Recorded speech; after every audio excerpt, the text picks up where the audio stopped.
माझा आणि घरकामाचा त्यातल्या त्यात स्वयंपाकाचा 36चा आकडा.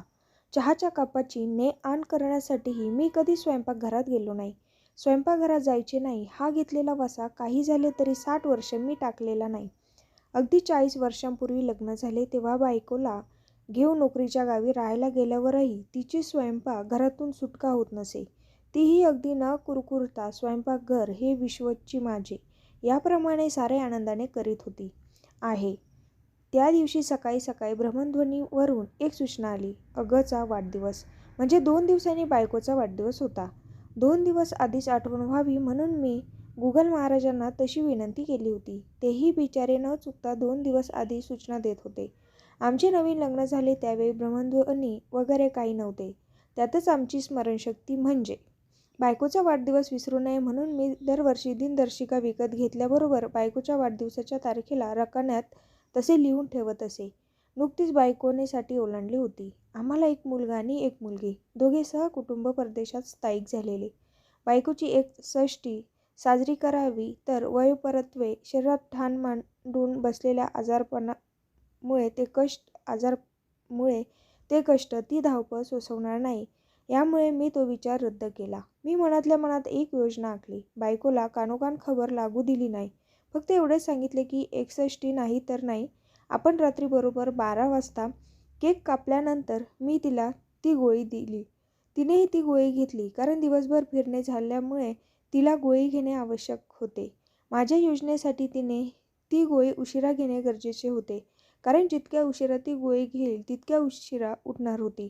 सकाळचे 5 वाजत असताना मी उठलो. पुटपुटलो, चला बायकोचा वाढदिवस. तशी ती उशिराच उठणार आहे.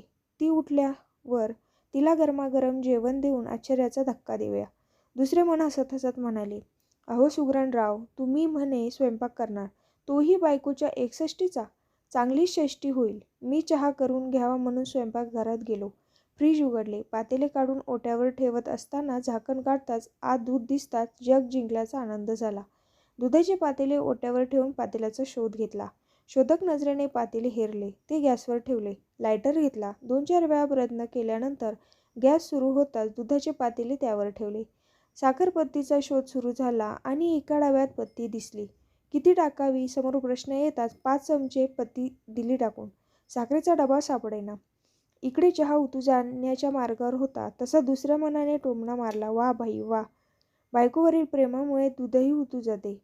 तितक्यात एका बरणीत गूळ दिसला आणि विचार केला, गूळ आरोग्यासाठी चांगला असतो म्हणून गूळ वापरायला बायकोच्या वाढदिवसापेक्षा दुसरा कोणता मुहूर्त चांगला असणार असे पुटपुटत हातात येईल तेवढा गूळ पातेल्यात टाकला. चहाकडे लक्ष ठेवून बसलो. फतफत असा आवाज येत होता म्हणजेच चांगला चहा शिजतोय.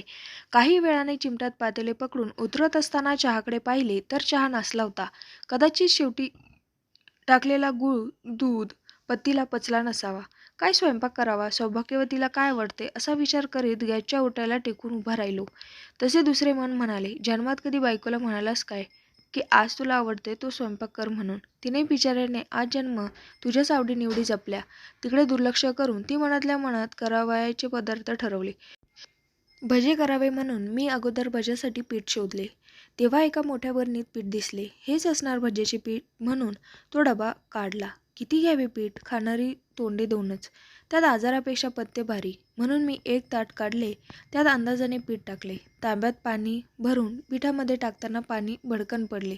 ताटातील पीठ घेऊन बरेचसे पाणी बाहेर पडले. पुन्हा थोडे पीठ टाकले. त्यात मीठ टाकले, तिखट टाकले, हळद टाकली, अर्थात सारी काही अंदाजाने. अचानक आठवले, भज्याला कांद्याशिवाय का मजा येणार आहे? मग कांद्याचा शोध घेऊन 6-7 कांदे काढले. ते चिरायला घेतले. पहिल्या कांद्याचे 2 मधोमध काप करावे म्हणून व्हीवर कांदा फिरवला आणि जीव गेल्यागत झाले. त्यावेळी कांद्याला सोडून एक अकलेचा कांदा हाती लागलाय म्हणून माझ्या हाताचे रसरशीत चुंबन घेतले. हळद टाकून रुमालाने ती जखम बांधली. कांदे चिरून होताच भजे तळण्यासाठी पातेले घेतले. गॅस पेटवून पातेले वर ठेवावे म्हणून लायटर हातात घेतला. तो दाबून गॅस सुरू केला. पण पहिले गेंद आई भला बाद में घुमा याप्रमाणे गॅस आणि लायटर यांची भेट होतच नव्हती. अनेक वेळा खटखट केल्यानंतर शेवटी दोघांची गळाभेट झाली. आनंदलेल्या जाळाने थेट माझ्या चेहऱ्याकडे धाव घेतली. चेहरा असा भाजला म्हणता पण तिकडे निर्धाराने दुर्लक्ष करून पातेले गॅसवर ठेवले. पातेल्यात कांदे टाकावे म्हणून 6 कांद्याचे काप ठेवलेले ताट उचलत असताना लक्षात आले की तेल टाकावे लागेल. तेलाचा शोध घेताना कोपऱ्यात ठेवलेली 5 लिटरची कॅन दिसली. अत्यानंद झालेल्या अवस्थेत ती कॅन उचलली. तापलेले पातेले तडतड आवाज करीत होते म्हणून गडबडीने ती तेलाची बरणी पातेल्याच्या वर धरली आणि काय सांगू, त्या बरणीतल्या तेलाने पातेले सोडून ओट्यावर आणि खाली फरशीवर धाव घेतली. अरे अरे बापरे, हे काय झाले असे पुटपुटत वरच्या दोरीवर वाळत घातलेले फडके घेऊन ओटा पुसायला सुरुवात केली. 1-2 वेळा हात फिरवून झाला असेल नसेल तितक्यात फरशीवर पसरलेल्या तेलाने डाव साधला. माझा पाय घसरला आणि मी पडता पडता गॅसच्या ओट्याचा आधार घेतला. धडपडत उठलो. बराच वेळ घासघूस फरशी ओटा पुसला पण तेल पूर्ण पुसलं जात नव्हते. तसाच उठून पुन्हा हळूच पातेल्यात तेल टाकले. त्यात कांद्याच्या फोडी टाकल्या. विचार केला कांद्याच्या फोडी शिजेपर्यंत पीठ भिजले का ते पाहावे म्हणून पिठाकडे पाहिले. त्यातले पाणी तसेच होते. पुन्हा विचार केला भिजायला वेळ लागेल, तोवर पीठ काढून भिजायला घेऊया म्हणून खाली वाकून 2 डब्यांपैकी एक डबा उचलला. उठताना पाय घसरत असताना सावरलो. डबा वर ठेवला. पीठ घ्यावे किती यक्षप्रश्न पुढे उभा राहिला. शेवटी त्यातील मोठ्या चमच्याने 8-10 चमचे पीठ टाकले. डबा पुन्हा खाली ठेवत असताना डबा सटकला आणि सारे पीठ पसरले. अगोदर सांडलेले तेल आणि पडलेले पीठ यांची घट्ट मैत्री जडली. तिकडे दुर्लक्ष करून मी पुढील चढायला निघालो. पिठात पाणी टाकावे म्हणून तांब्या हातात घेतला तर अचानक ठसका लागला. काही क्षणातच खोकून खोकून जीव मेटाकुटीला आला. तेव्हा लक्षात आले, अरे तेलात टाकलेले कांदे. खोकतच गॅसवर ठेवलेल्या पातेल्यात पाहिले तर कांद्याच्या सगळ्या फोडी काळ्या कुट्ट झाल्या होत्या. मी धडपडत गॅस बंद केला. भिजत घातलेल्या भाज्याचा आणि पोळ्याच्या पिठाकडे पाहिले तर पाणी शिल्लक होते. ते पाणी आटेपर्यंत कुकर लावावे म्हणून कुकर शोधून काढले. डाळ भात डबे शोधले. पुन्हा किती माप घ्यावे हा प्रश्न वाकोल्या दाखवत होता. वाटी हुडकत असताना एक पातेले दिसले. मागच्या पुढचा विचार न करता पातेले भरून तांदूळ एका डब्यात आणि तेवढीच डाळ दुसऱ्या पातेल्यात ओतली. एकानंतर एक दोन्ही डबे नळाखाली धरून सांडेपर्यंत पाणी भरून घेतले. दोन्ही डबे कुकरमध्ये ठेवले. कुकरचे झाकण लावून दुसरा स्टोव्ह पेटवून त्यावर कुकर ठेवले. अचानक आठवले की आपण गोड काय करावे हा विचारही केला नाही. लगेच बाहेर आलो. दुधाच्या पिशव्या आल्या होत्या. त्या आत आणून एका पातेल्यात रिकाम्या केल्या. गॅसचा तिसरा स्टोव्ह पेटवला. त्यावर दुधाचे पातेले ठेवले. दोघांनाही साखरेचा आजार असला तरीही आज मस्त गोड खायचे म्हणून साखरेच्या डब्याचा शोध घेत असताना एका बरणीकडे लक्ष गेले. हातात घेऊन पाहिले आणि आनंदाने चित्कारत पुटपुटलो. साखर नाही तर नाही, साखरेचे पीठ सई. अर्धी बरणी त्या दुधात रिती केली आणि भज्याच्या पिठाकडे पाहिले. ते बऱ्यापैकी घट्ट झाले होते. ते हलके हलके चुरायला सुरुवात केली. ते होताच पोळीच्या पिठाचेही ताट घेतले आणि पीठही दाबून दाबून एकजीव केले. तितक्यात कुकरमध्ये वाफ जायला सुरुवात झाली. ते पाहून आनंद झाला, कारण बायको अनेकदा म्हणाली होती की कुकर बिघडले, शिट्ट्या न होता वाफ जाते. आपण लावलेल्या कुकरमध्ये वाफ जात आहे याचा अर्थ कुकर बरोबर होतोय. पूर्ण वाफ जाऊ द्यावी, मग बंद करावे, तोवर भजे तळावेत. हा विचार करीत असताना आठवले की बरणीतील तेल तर सांडले आहे आणि कांद्याच्या फोडाचीही राख झाली आहे. भजे रद्द. आजकाल सौभाग्यवतीला खोकला सजावतोय. तेलकट खाऊन खोकला वाढण्यापेक्षा भजे न खाल्लेले बरे, असाच हा भजे झालेल्या भज्यांचा विचार असावा. तिकडे कुकरने वाफ प्रसवणे थांबवले होते. पुन्हा खोकल्याची उबळ आली. काही क्षणातच खोकल्याने उग्र रूप धारण केले. खोकला का येतोय हे समजत नव्हते. इतक्या दारावरची घंटी वाजली. यावेळी कोण कोडमडलं हे पाहण्यासाठी मी बाहेर आलो. खोकतच दार उघडले आणि अंतर्बाह्य शारलो. भीतीची एक वेदना सर्कन शरीरात संचारली.